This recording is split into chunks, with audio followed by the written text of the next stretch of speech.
سورہ ابراہیم سورت نمبر 14۔ شروع کرتا ہوں میں اللہ کے نام سے جو نہایت مہربان بڑا رحم والا ہے۔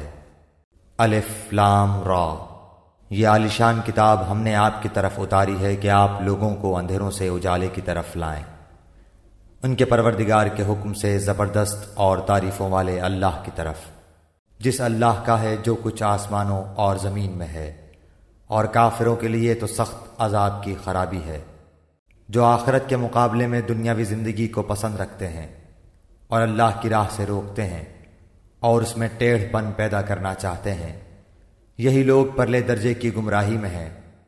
ہم نے ہر نبی کو اس کی قومی زبان میں ہی بھیجا ہے تاکہ ان کے سامنے وضاحت سے بیان کر دے۔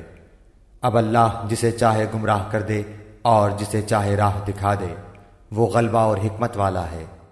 یاد رکھو جب کہ ہم نے موسیٰ کو اپنی نشانیاں دے کر بھیجا کہ تو اپنی قوم کو اندھیروں سے روشنی میں نکال اور انہیں اللہ کے احسانات یاد دلا، بے شک اس میں نشانیاں ہیں ہر ایک صبر شکر کرنے والے کے لیے۔ جس وقت موسیٰ نے اپنی قوم سے کہا کہ اللہ کے وہ احسانات یاد کرو جو اس نے تم پر کیے ہیں، جبکہ اس نے تمہیں فرعونیوں سے نجات دی جو تمہیں بڑے دکھ پہنچاتے تھے، تمہارے لڑکوں کو قتل کرتے تھے اور تمہاری لڑکیوں کو زندہ چھوڑتے تھے، اس میں تمہارے رب کی طرف سے تم پر بہت بڑی آزمائش تھی۔ اور جب تمہارے پروردگار نے تمہیں آگاہ کر دیا کہ اگر تم شکر گزاری کرو گے تو بے شک میں تمہیں زیادہ دوں گا، اور اگر تم ناشکری کرو گے تو یقیناً میرا عذاب بہت سخت ہے۔ موسیٰ علیہ السلام نے کہا کہ اگر تم سب اور روئے زمین کے تمام انسان اللہ کی ناشکری کریں تو بھی اللہ بے نیاز اور تعریفوں والا ہے۔ کیا تمہارے پاس تم سے پہلے کے لوگوں کی خبریں نہیں آئیں، یعنی قوم نوح کی اور عاد و سمود کی اور ان کے بعد والوں کی، جنہیں سوائے اللہ تعالیٰ کے اور کوئی نہیں جانتا؟ ان کے پاس ان کے رسول معجزے لائے، لیکن انہوں نے اپنے ہاتھ اپنے منہ میں دبا لیے اور صاف کہہ دیا کہ جو کچھ تمہیں دے کر بھیجا گیا ہے ہم اس کے منکر ہیں، اور جس چیز کی طرف تم ہمیں بلا رہے ہو ہمیں تو اس میں بڑا بھاری شبہ ہے۔ ان کے رسولوں نے انہیں کہا کہ کیا حق تعالیٰ کے بارے میں تمہیں شک ہے جو آسمانوں اور زمین کا بنانے والا ہے؟ وہ تو تمہیں اس لیے بلا رہا ہے کہ تمہارے تمام گناہ معاف فرما دے اور ایک مقرر وقت تک تمہیں مہلت عطا فرمائے۔ انہوں نے کہا کہ تم تو ہم جیسے ہی انسان ہو، تم چاہتے ہو کہ ہمیں ان خداؤں کی عبادت سے روک دو جن کی عبادت ہمارے باپ دادا کرتے رہے ہیں، اچھا تو ہمارے سامنے کوئی کھلی دلیل پیش کرو۔ ان کے پیغمبروں نے ان سے کہا کہ یہ تو سچ ہے کہ ہم تم جیسے ہی انسان ہیں، لیکن اللہ تعالیٰ اپنے بندوں میں سے جس پر چاہتا ہے اپنا فضل کرتا ہے۔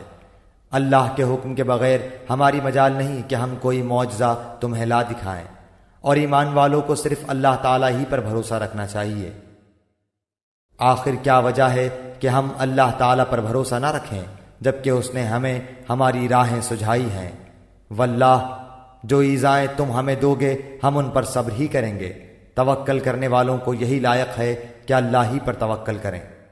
کافروں نے اپنے رسولوں سے کہا کہ ہم تمہیں ملک بدر کر دیں گے یا تم پھر سے ہمارے مذہب میں لوٹ آؤ، تو ان کے پروردگار نے ان کی طرف وہی بھیجی کہ ہم ان ظالموں کو ہی غارت کر دیں گے، اور ان کے بعد ہم خود تمہیں زمین میں بسائیں گے۔ یہ ہے ان کے لیے جو میرے سامنے کھڑے ہونے کا ڈر رکھیں اور میری وعید سے خوف زدہ رہیں۔ اور انہوں نے فیصلہ طلب کیا اور تمام سرکش ضدی لوگ نامراد ہو گئے۔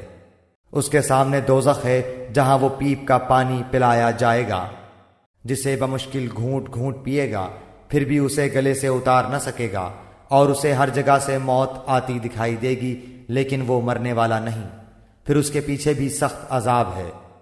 ان لوگوں کی مثال جنہوں نے اپنے پالنے والے سے کفر کیا، ان کے اعمال مثل اس راکھ کے ہیں جس پر تیز ہوا آندھی والے دن چلے۔ جو بھی انہوں نے کیا اس میں سے کسی چیز پر قادر نہ ہوں گے، یہی دور کی گمراہی ہے۔ کیا تو نے نہیں دیکھا کہ اللہ تعالیٰ نے آسمانوں کو اور زمین کو بہترین تدبیر کے ساتھ پیدا کیا ہے؟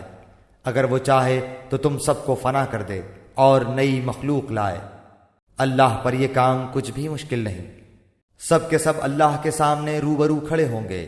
اس وقت کمزور لوگ بڑائی والوں سے کہیں گے کہ ہم تو تمہارے تابعدار تھے، تو کیا تم اللہ کے عذابوں میں سے کچھ عذاب ہم سے دور کر سکنے والے ہو؟ وہ جواب دیں گے کہ اگر اللہ ہمیں ہدایت دیتا تو ہم بھی ضرور تمہاری رہنمائی کرتے۔ اب تو ہم پر بے قراری کرنا اور صبر کرنا دونوں ہی برابر ہے، ہمارے لیے کوئی چھٹکارا نہیں۔ جب اور کام کا فیصلہ کر دیا جائے گا تو شیطان کہے گا کہ اللہ نے تو تمہیں سچا وعدہ دیا تھا اور میں نے تم سے جو وعدے کیے تھے ان کا خلاف کیا، میرا تم پر کوئی دباؤ تو تھا ہی نہیں۔ ہاں میں نے تمہیں پکارا اور تم نے میری مان لی، پس تم مجھے الزام نہ لگاؤ بلکہ خود اپنے آپ کو ملامت کرو۔ نہ میں تمہارا فریاد رس اور نہ تم میری فریاد کو پہنچنے والے۔ میں تو سرے سے مانتا ہی نہیں کہ تم مجھے اس سے پہلے اللہ کے شریک مانتے رہے۔ یقیناً ظالموں کے لیے دردناک عذاب ہے۔ جو لوگ ایمان لائے اور نیک عمل کیے وہ ان جنتوں میں داخل کیے جائیں گے جن کے نیچے چشمے جاری ہیں، جہاں انہیں ہمیش کی ہوگی اپنے رب کے حکم سے، جہاں ان کا خیر مقدم سلام سے ہوگا۔ کیا آپ نے نہیں دیکھا کہ اللہ تعالیٰ نے پاکیزہ بات کی مثال کس طرح بیان فرمائی؟ مثل ایک پاکیزہ درخت کے جس کی جڑ مضبوط ہے اور جس کی ٹہنیاں آسمان میں ہیں، جو اپنے پروردگار کے حکم سے ہر وقت اپنے پھل لاتا ہے، اور اللہ تعالیٰ لوگوں کے سامنے مثالیں بیان فرماتا ہے تاکہ وہ نصیحت حاصل کریں۔ اور ناپاک بات کی مثال گندے درخت جیسی ہے جو زمین کے کچھ ہی اوپر سے اکھاڑ لیا گیا، اسے کچھ ثبات تو ہے نہیں۔ ایمان والوں کو اللہ تعالیٰ پکی بات کے ساتھ مضبوط رکھتا ہے، دنیا کی زندگی میں بھی اور آخرت میں بھی۔ ہاں ناانصاف لوگوں کو اللہ بہکا دیتا ہے اور اللہ جو چاہے کر گزرے۔ کیا آپ نے ان کی طرف نظر نہیں ڈالی جنہوں نے اللہ کی نعمت کے بدلے ناشکری کی اور اپنی قوم کو ہلاکت کے گھر میں لا اتارا، یعنی دوزخ میں، جس میں یہ سب جائیں گے جو بدترین ٹھکانہ ہے۔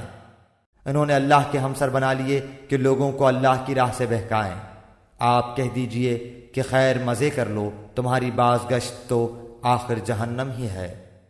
میرے ایمان والے بندوں سے کہہ دیجئے کہ نمازوں کو قائم رکھیں اور جو کچھ ہم نے انہیں دے رکھا ہے اس میں سے کچھ نہ کچھ پوشیدہ اور ظاہر خرچ کرتے رہیں، اس سے پہلے کہ وہ دن آ جائے جس میں نہ خرید و فروخت ہوگی نہ دوستی اور محبت۔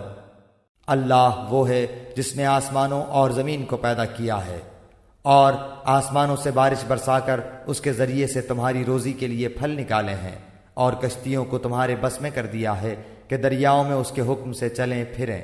اسی نے ندیاں اور نہریں تمہارے اختیار میں کر دی ہیں۔ اسی نے تمہارے لیے سورج چاند کو مسخر کر دیا ہے کہ برابر ہی چل رہے ہیں، اور رات دن کو بھی تمہارے کام میں لگا رکھا ہے۔ اسی نے تمہیں تمہاری منہ مانگی کل چیزوں میں سے دے رکھا ہے۔ اگر تم اللہ کے احسان گننا چاہو تو انہیں پورے گن بھی نہیں سکتے۔ یقیناً انسان بڑا ہی بے انصاف اور ناشکرا ہے۔ ابراہیم کی یہ دعا بھی یاد کرو جب انہوں نے کہا، اے میرے پروردگار، اس شہر کو امن والا بنا دے اور مجھے اور میری اولاد کو بت پرستی سے پناہ دے۔ اے میرے پالنے والے معبود، انہوں نے بہت سے لوگوں کو راہ سے بھٹکا دیا ہے، پس میری تابعداری کرنے والا میرا ہے، اور جو میری نافرمانی کرے تو تو بہت ہی معاف اور کرم کرنے والا ہے۔ اے ہمارے پروردگار، میں نے اپنی کچھ اولاد اس بے کھیتی کی وادی میں تیرے حرمت والے گھر کے پاس بسائی ہے۔ اے ہمارے پروردگار، یہ اس لیے کہ وہ نماز قائم رکھیں، پس تو کچھ لوگوں کے دلوں کو ان کی طرف مائل کر دے اور انہیں پھلوں کی روزیاں عنایت فرما تاکہ یہ شکر گزاری کریں۔ اے ہمارے پروردگار، تو خوب جانتا ہے جو ہم چھپائیں اور جو ظاہر کریں، زمین و آسمان کی کوئی چیز اللہ پر پوشیدہ نہیں۔ اللہ کا شکر ہے جس نے مجھے اس بڑھاپے میں اسماعیل و اسحاق علیہ السلام عطا فرمائے۔ کچھ شک نہیں کہ میرا پالن ہار اللہ دعاؤں کا سننے والا ہے۔ اے میرے پالنے والے، مجھے نماز کا پابند رکھ اور میری اولاد سے بھی۔ اے ہمارے رب، میری دعا قبول فرما۔ اے ہمارے پروردگار، مجھے بخش دے اور میرے ماں باپ کو بھی بخش دے اور دیگر مومنوں کو بھی جس دن حساب ہونے لگے۔ ناانصافوں کے اعمال سے اللہ کو غافل نہ سمجھ، وہ تو انہیں اس دن تک مہلت دیے ہوئے ہے جس دن آنکھیں پھٹی کی پھٹی رہ جائیں گی، اور وہ اپنے سر اوپر اٹھائے دوڑ بھاگ کر رہے ہوں گے۔ خود اپنی طرف بھی ان کی نگاہیں نہ لوٹیں گی اور ان کے دل خالی اور اڑے ہوئے ہوں گے۔ لوگوں کو اس دن سے ہوشیار کر دے جبکہ ان کے پاس عذاب آ جائے گا، اور ظالم کہیں گے کہ اے ہمارے رب، ہمیں بہت تھوڑے قریب کے وقت تک کی ہی مہلت دے کہ ہم تیری تبلیغ مان لیں۔ اور تیرے پیغمبروں کی تابعداری میں لگ جائیں۔ کیا تم اس سے پہلے بھی قسمیں نہیں کھا رہے تھے کہ تمہارے لیے دنیا سے ٹلنا ہی نہیں؟ اور کیا تم ان لوگوں کے لیے گھروں میں رہتے سہتے نہ تھے جنہوں نے اپنی جانوں پر ظلم کیا؟ اور کیا تم پر وہ معاملہ کھلا نہیں کہ ہم نے ان کے ساتھ کیسا کچھ کیا؟ ہم نے تو تمہارے سمجھانے کو بہت سی مثالیں بیان کر دی تھیں۔ یہ اپنی اپنی چالیں چل رہے ہیں اور اللہ کو ان کی تمام چالوں کا علم ہے، اور ان کی چالیں ایسی نہ تھیں کہ ان سے پہاڑ اپنی جگہ سے ٹل جائیں۔ آپ ہرگز یہ خیال نہ کریں کہ اللہ اپنے نبیوں سے وعدہ خلافی کرے گا۔ اللہ بڑا ہی غالب اور بدلہ لینے والا ہے۔ جس دن زمین اس زمین کے سوا اور ہی بدل دی جائے گی، اور آسمان بھی، اور سب کے سب اللہ واحد غلبے والے کے روبرو ہوں گے۔ آپ اس دن گناہ گاروں کو دیکھیں گے کہ زنجیروں میں ملے جلے ایک جگہ جکڑے ہوئے ہوں گے۔ ان کے لباس گندھک کے ہوں گے اور آگ ان کے چہروں پر بھی چڑھی ہوئی ہوگی۔ یہ اس لیے کہ اللہ تعالیٰ ہر شخص کو اس کے کیے ہوئے اعمال کا بدلہ دے۔ بے شک اللہ تعالیٰ کو حساب لیتے کچھ دیر نہیں لگنے کی۔ یہ قرآن تمام لوگوں کے لیے اطلاع نامہ ہے کہ اس کے ذریعے سے وہ ہوشیار کر دیے جائیں اور بخوبی معلوم کر لیں کہ اللہ ایک ہی معبود ہے، اور تاکہ عقل مند لوگ سوچ سمجھ لیں۔